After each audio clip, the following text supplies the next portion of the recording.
Muy bien, al inicio de esta emisión hablábamos de temas como la ley de financiamiento, también hablábamos sobre el metro de Bogotá, pero hay un tema que está sobre la agenda y esa elección que tiene que hacer el Congreso de la República esta semana del reemplazo del magistrado Reyes en la Corte Constitucional. Entre la terna pues hay 3 personas, 2 hombres y una mujer. Entre la terna también está el ex defensor del pueblo Carlos Camargo y la mujer que en los últimos días ha sido muy criticada y muy cuestionada, especialmente por integrantes de la oposición, se llama María Patricia Balanta. A esa candidata, a esa ternada para magistrada para la Corte Constitucional, la tendremos aquí en Noticias Caracol en Vivo, la entrevistaremos y hablaremos sobre esos señalamientos o críticas más bien que se le hacen. Ella responderá, dará algunas claridades y también sobre las propuestas que tiene para la Corte Constitucional, que hoy tiene en juego y muchas recomendaciones y muchos retos teniendo en cuenta la separación de poderes. Pero vamos a iniciar con la ley de financiamiento, porque esta propuesta del gobierno nacional no solo impacta política y económicamente, impacta a la gran mayoría de ciudadanos. Vamos a tener el análisis con nuestro analista Pedro Viveros y también con nuestro compañero Eduardo Hernández. A los dos los saludo y les doy la bienvenida. Un saludo. Gracias, Luisa. Buen día. Y Eduardo. Hola, Pedro. Especial. Bueno, Pedro, iniciemos. Yo quiero iniciar por el panorama político, porque estamos haciendo un análisis económico sobre la ley de financiamiento, que no se me va a salir reforma tributaria, porque eso tiene unos términos técnicos, pero en sí es aumentar impuestos o tratar de recaudar más impuestos. Pedro, le voy a preguntar por el panorama político, porque sin duda los impactos económicos solo se verán si hay o no viabilidad política de esta ley de financiamiento en el Congreso. Luisa, yo lo veo muy difícil que pase esa reforma en el ambiente político, por varias razones. Primero, una de las primeras declaraciones que hizo el presidente del Senado, Lidio García, en una entrevista que dio horas después de ser designado como presidente del Senado, dijo que él no iba a aprobar ninguna reforma tributaria porque no era tiempo para eso. Si ya el presidente del Senado está en esa tónica, que es elegido mayoritariamente por esa célula del Congreso, uno comienza a mirar un poco en qué están las fuerzas políticas. Eso por un lado. Por otro lado, el ambiente. Es que la elección de Congreso es en marzo. Si yo no estoy mal, es el 8 de marzo. Y estamos en septiembre. Es decir, que la aprobación de eso tendría unas implicaciones en el voto de estos señores que se quieren reelegir. Y eso es el famoso, la escogencia pública que ratifica en un parlamentario por lo que hace. Ya el país tiene una carga impositiva muy fuerte.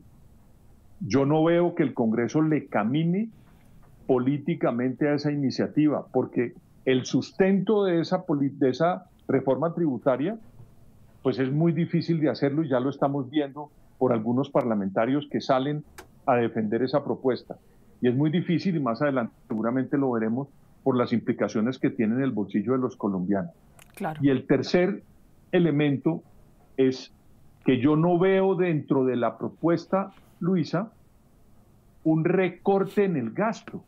Es que si ellos querían hacer esto, por lo menos denle algo a los colombianos de esfuerzo del Estado, del gobierno. Y usted no ve en ningún lado que haya un recorte o un esfuerzo de apretarse el cinturón por parte del gobierno y lo único que están pidiendo es más impuestos. Esas serían mis razones políticas para iniciar el debate, Luisa. Bueno, iniciar con eso. Eduardo, he escuchado en los pasillos, digámoslo así, del Congreso de la República y con algunas fuentes que el gobierno se la va a jugar, si bien por la ley de financiamiento, si bien no por los 26.3 billones de pesos, al menos para que la modifiquen y tenga algún tipo de monto entre los 9 y 11 billones de pesos. Pero entendiendo el panorama político que expresa Pedro, ¿será que una ley de financiamiento por 9 u 11 billones de pesos sí le pasa?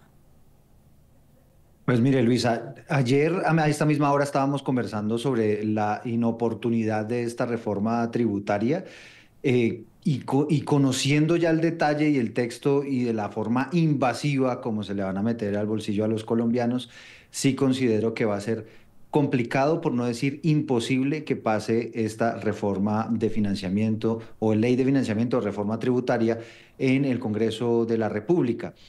Y aquí básicamente, Luisa, lo que estamos es ante un panorama, ya hablando únicamente de lo político, digo, también con Pedro comparto que seguramente ahorita nos meteremos en la minucia, pero digamos, muchas de estas discusiones serán en vano porque es muy poco probable que efectivamente esta ley de financiamiento pueda prosperar en el Congreso, no solamente porque estamos en una época electoral, sino también porque respaldar este tipo de iniciativas por parte de algunos congresistas va a ser muy complicado porque contrario a lo que ha dicho el gobierno nacional, de que únicamente le van a meter la mano al bolsillo a los estratos más altos, ya ahorita lo veremos en detalle cómo efectivamente esto que están planteando le va a pegar al bolsillo a todos los colombianos y se los pega de una manera bastante dura.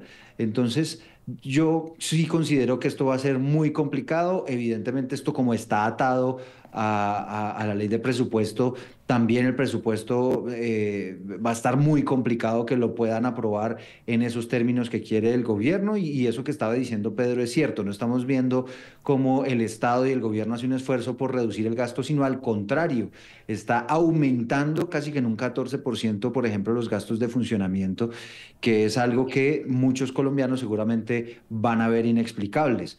Voy a decir una última frase, por mucho menos en su momento hubo unas dificultades muy grandes con el exministro Carrasquilla en una propuesta de reforma tributaria.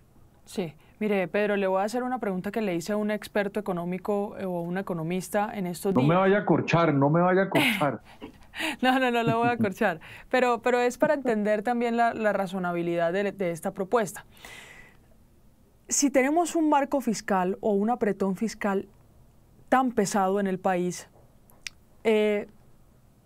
vámonos a lo políticamente correcto, en decirle a la gente que de pronto sí se necesita una reforma o una ley de financiamiento. Es que sí se necesita la reforma. Yo coincido con los que dicen, a ver, esta reforma se necesita porque o este gobierno la hace o al siguiente le toca hacer una más fuerte. Le toca hacerla, claro. Exacto. Pero entonces, ¿en qué estamos? Este gobierno no está ambientando bien esta reforma. Él puede presentar 26 y querer sacar 9, pues eso es, digamos, hacer algo para tratar de sacar lo mínimo, y me parece que el esfuerzo es muy grande para decirle al Estado o a los colombianos que de 26 saca 9 para medio tapar un huequito, me imagino yo, con los problemas que tiene en materia fiscal. En cambio, el gobierno que entre es un gobierno que comienza el primer año, pues digamos, metiéndonos en cintura, pero con un respaldo en las urnas que le permite desgastarse en el Congreso, arrancando el gobierno con ese golpe al país en un ambiente diferente, con un gobierno diferente, con unos parlamentarios, no todos diferentes, pero con un cambio en el Congreso que de pronto le permite a ese gobierno hacer esos cambios. Mire, cuando Álvaro Uribe o Juan Manuel Santos, que duraron 8 años en el poder, hicieron 4 reformas, o sea, una por 2 años, cada 2 años una, pero es que tenían caudal electoral o respaldo político para sacar adelante esas reformas.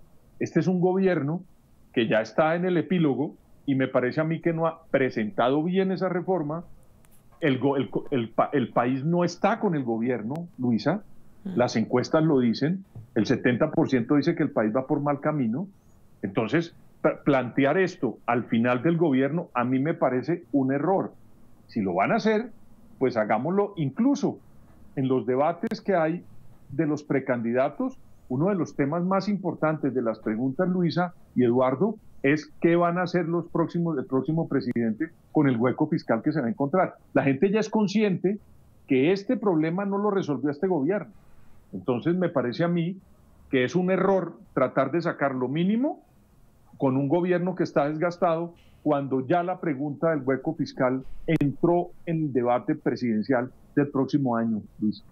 Sí, mire, y políticamente, si me permite, Luisa, aquí sí, solamente añadir algo breve, y es también políticamente y popularmente va a ser muy complicado, entre otras cosas porque la gente se da cuenta de lo que estábamos hablando, Pedro, de que no hay un esfuerzo del gobierno en un recorte, de que se ha venido cuestionando, por ejemplo, la creación de ministerios como el Ministerio de la Igualdad con una ejecución de menos del 10%, se ha venido cuestionando la apertura de nuevas embajadas que no sabemos si van a prosperar, no, es decir, al final el ciudadano está dándose cuenta de una serie de inversiones que no están dando frutos, que no están sirviendo para mucho, para algunos inclusive hay derroche por parte del gobierno en muchos asuntos y evidentemente usted pedir que necesita más plata, que está ahogado financieramente y por el otro lado ve que están derrochando, que no se está aprovechando de una manera, digamos, adecuada los recursos, o por lo menos que esos recursos que se están invirtiendo no están dando los frutos, pues evidentemente para la gente va a ser muy difícil entender cómo se puede aprobar una ley de financiamiento. Mire, Pedro, para cerrar aquí este tema, el precandidato o la precandidata que diga que va a reducir impuestos en su gobierno desde el día 1 estaría mintiendo. Yo sí, pero no solo eso, sino que el país sabe que tenemos que meternos en una solución de fondo en materia fiscal. Claro, Entonces, es que somos un país, Pedro, perdón, le apunto eso, somos un país que en la última década, un poquito más, lleva casi que una reforma cada 2 años. Una reforma 12, creo que son 12 reformas que han hecho sí, o sea, en el siglo, lo que llevamos del siglo. Y lo que eso afecta, ¿no? Pues claro, entonces, pero Luisa, es que cuando le preguntan en los debates y échenle una mirada a ese tema que a mí me llamó la atención, normalmente el tema del hueco fiscal no entraba tan de fondo en el debate presidencial, era como una cosa evasiva. Hoy en día está ya metido en la mitad y cuando ellos responden, los precandidatos dicen, vamos, hay que hacer los impuestos, pero hay que hacer un recorte, que es lo que decía Eduardo. Y de una vez le dicen a usted que van a eliminar ministerios. Eso es un poquito como, ¿se acuerdan a lo Milei?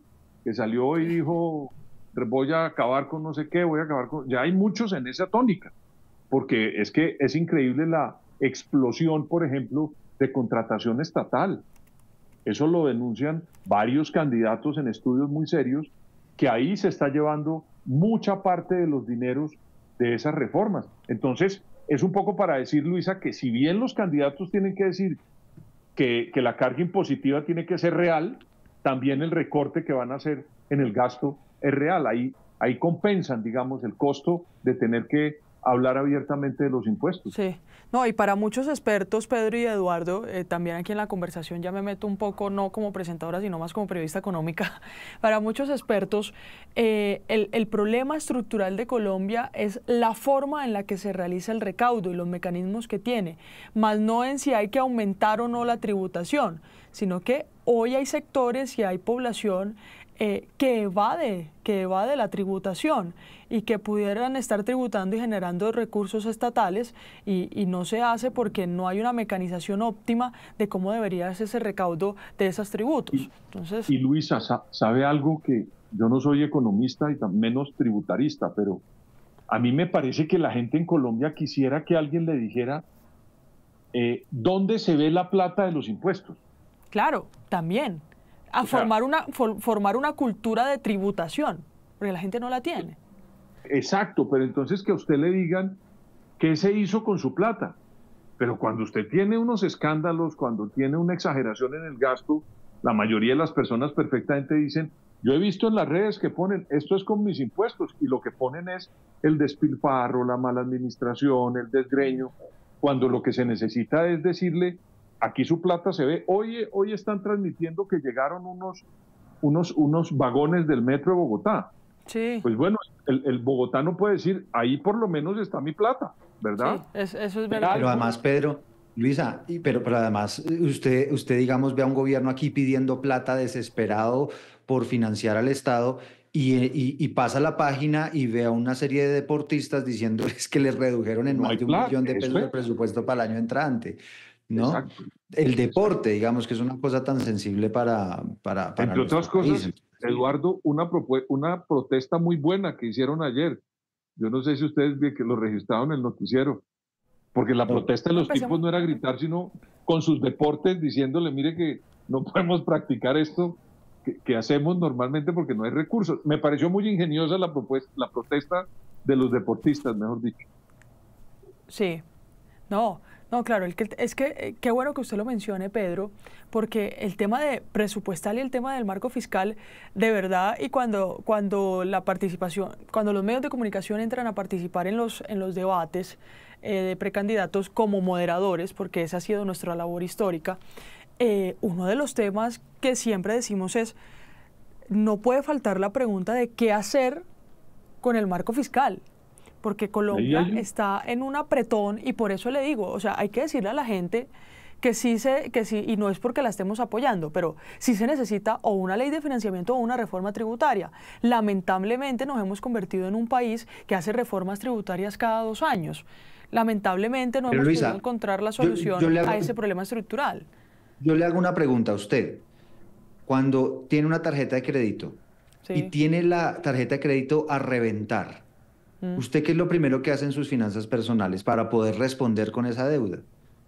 Pues recorta sus gastos. Claro, recorta sus gastos, es lo primero que hace. Es que de eso estamos hablando, y lo segundo Eduardo, que hace es pagar la tarjeta y no endeudarse más, porque si se sigue endeudando, pues esa deuda va a seguir creciendo. Exacto. Aquí, digamos, y le pongo esa analogía simplemente para decir que el gobierno, y por eso digo que popularmente y políticamente va a ser difícil que prospere esta iniciativa, ha hecho todo lo contrario, no solamente gasta más, sino que se endeuda más.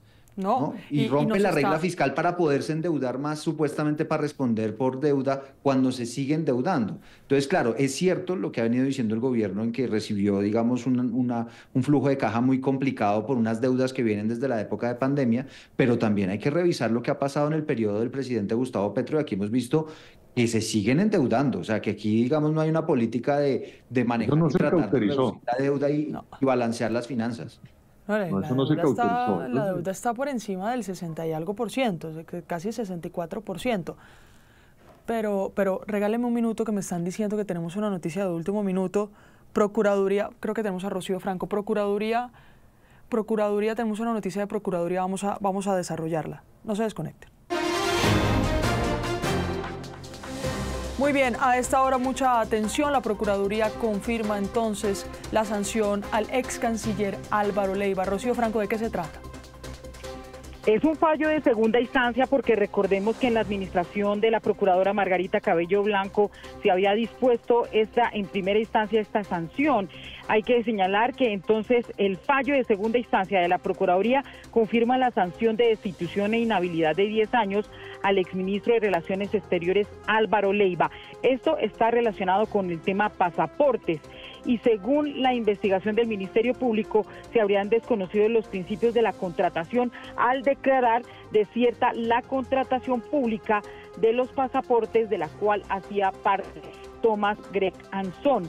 La Procuraduría ha ratificado que la decisión que tomó en su momento Álvaro Leiva Durán, entonces canciller, careció de fundamento legal y no tuvo como finalidad salvaguardar el deber de la selección objetiva, pese a que Tomás Grech tenía los puntajes y cumplía los requisitos. La Procuraduría entonces ha ratificado esta determinación adoptada por el exministro, que se fundamentó en lo relacionado con el proceso. Únicamente se presentó un único oferente, con lo que ya estaba habilitado para declarar desierta la licitación, dado que cumplía con todos los requisitos definidos por los pliegos de condiciones. En este sentido, el ente de control confirmó que Leiva Durán desconoció con su actuación los principios de transparencia y economía. El fallo ha sido firmado por el Procurador General de la Nación y es de segunda instancia y no tiene ningún recurso. Muchas gracias, Rocío. Tendremos el desarrollo de esta noticia aquí en nuestra emisión de Noticias Caracol en vivo y en nuestra edición del mediodía de Noticias Caracol Primero la Gente. Por ahora continuamos con nuestro programa para estar claro.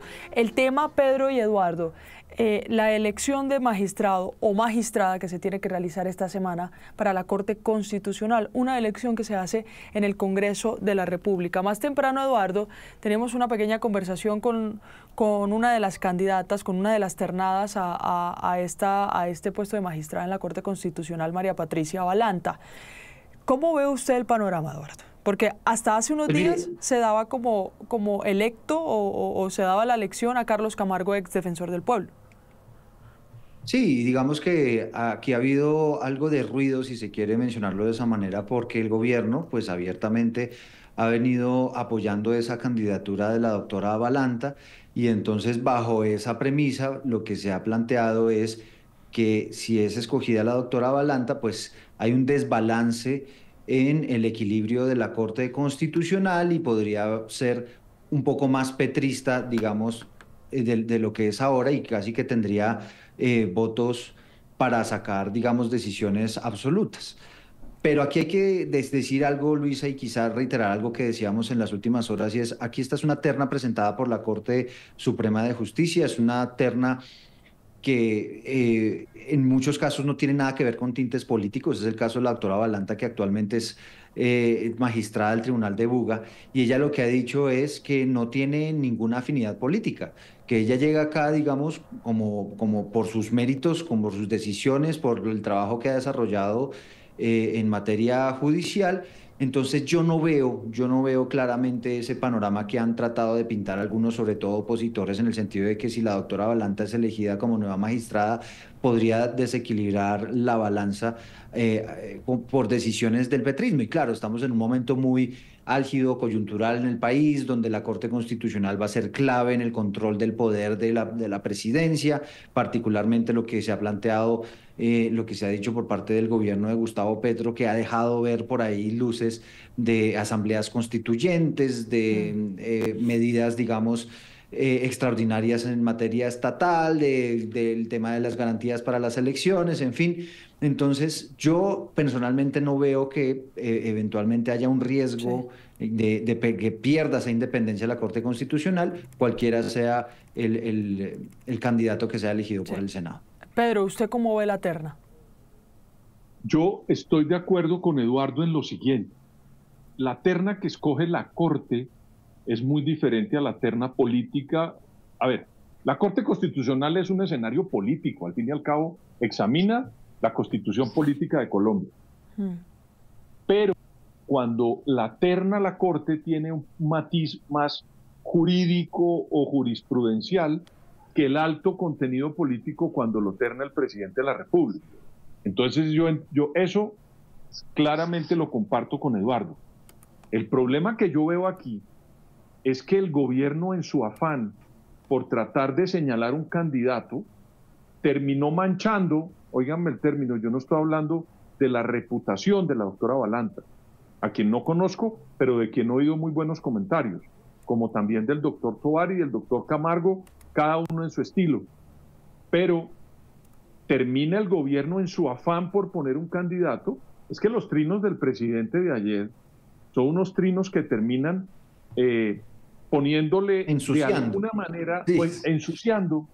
Yo tenía otro término que a veces me regaña mi señora, porque yo digo es que lo pringaron. Mi señora me regaña, pero en buen español todos sabemos qué es eso. Yo me quedaría con eso. Ella de pronto no me está oyendo, pero si oye me regaña por acá en la casa. Pero yo pondría el término pringando, o sea, pringó a la doctora Balanta en su afán por escoger un candidato de los tres.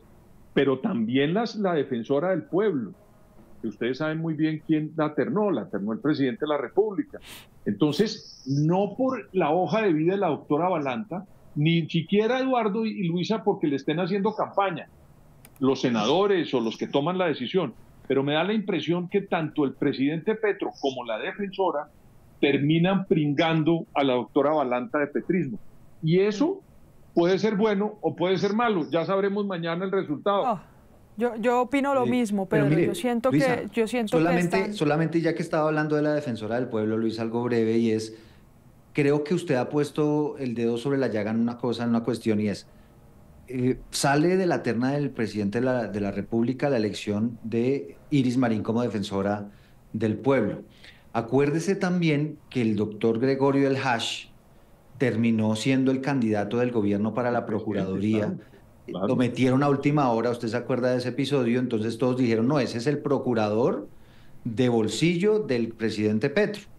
Perdón, le acaba de sancionar a su ex canciller y en sus declaraciones públicas y en sus decisiones Es durísimo. ha demostrado que Ha no puesto es la un llaga en amigo los del pasaportes, claro. gobierno. Y ha puesto la llaga Lo en los mismo pasa con la pasaportes. doctora Iris Marín, que ha sido absolutamente crítica y sus informes han sido muy críticos Claro. con este gobierno. Entonces, el hecho de que el gobierno eventualmente esté apoyando a un candidato, en este caso a la doctora Balanta, no quiere decir que esa persona cuando entre a ejercer su rol necesariamente vaya a hacerle el juego al gobierno. En eso estoy de acuerdo, y creo que la Corte se fija mucho en las competencias de los que ternan.